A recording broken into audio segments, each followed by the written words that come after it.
எப்படி தான் பண்ணாலும் இந்த ஹோட்டலில் கிடைக்கிற மாதிரி டேஸ்ட்டு, அந்த ஷேப்பு அந்த மாதிரி நம்ம வீட்டில் கிடைக்கல, அந்த மாதிரி செய்ய வரல அப்படிங்கிறவங்க என்னுடைய சேது சித்ரா கிச்சனில் போய் பாருங்கள். அதுக்கு டீட்டெயில் வீடியோ நான் போட்டிருக்கேன்.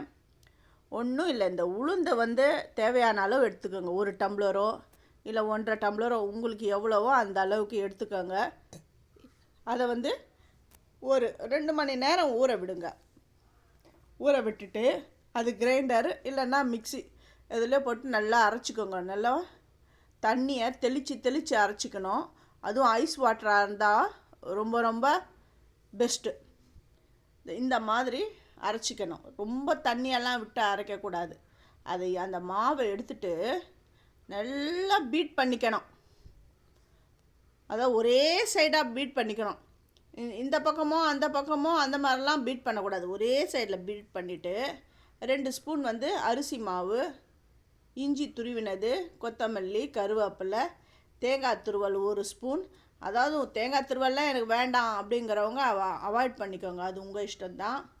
பச்சை மிளகாவை சின்ன சின்ன துண்டாக கட் பண்ணியிருக்கிறேன். பெருங்காயம் தூள், அப்புறம் மிளகுத்தூள், ஜீரகம் வந்து கொஞ்சம் சேர்த்துருக்கிறேன். இது வந்து மிளகுத்தூள். அப்புறம் டேஸ்ட்டுக்கு ஏற்ற மாதிரி உப்பு எல்லாத்தையும் சேர்த்து நல்லா கலந்துக்கணும்.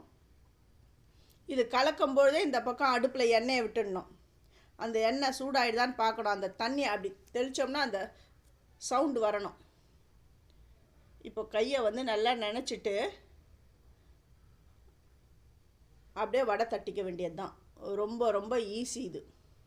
மாவு அரைச்சி வச்சுட்டு ஃப்ரிட்ஜில் வச்சுட்டு நான் அப்புறமா சுடுறேன் அந்த மாதிரிலாம் பண்ணிங்கன்னா எண்ணெயை நல்லா குடிச்சிடும். அரைச்ச உடனே டக் டக்குன்னு எடுத்து செஞ்சிடணும். சில பேர் வந்து சில்லுன்னு ஆகணும் அப்போ தான் நல்லா வரும் அப்படின்னு சொல்லிட்டு ஃப்ரிட்ஜிலலாம் எடுத்து வைப்பாங்க கொஞ்ச நேரம். அந்த மாதிரிலாம் எடுத்து வைக்காதீங்க. அரைச்ச உடனே டக் டக்குன்னு எல்லாத்தையும் கலந்துட்டு எல்லாம் கலக்கும் பொழுதே இந்த பக்கம் அடுப்பில் வந்து எண்ணெயை காய வச்சிடணும். அரைச்சி எடுத்துட்டு கடகடன்னு சேர்க்க வேண்டியதெல்லாம் சேர்த்துட்டு இந்த மாதிரி வடை தட்டி போட்டுக்கோங்க. எண்ணெய் குடிக்கவே குடிக்காது. அரைக்கும் பொழுது கூட என்ன பண்ணணும்னா தண்ணியை தெளித்து தான் அரைக்கணும். அந்த மாவு வந்து சூடாகக்கூடாது. இந்த மாதிரி பண்ணிங்கன்னா பர்ஃபெக்டாக ஹோட்டல் ஸ்டைல் வடை சூப்பராக ரெடி ஆகிடும். நல்லா மொறு மொறுன்னு இருக்கும். உள்ளே வந்து நல்லா சாஃப்டாக ரெடி ஆகிடும். தேங்க்யூ.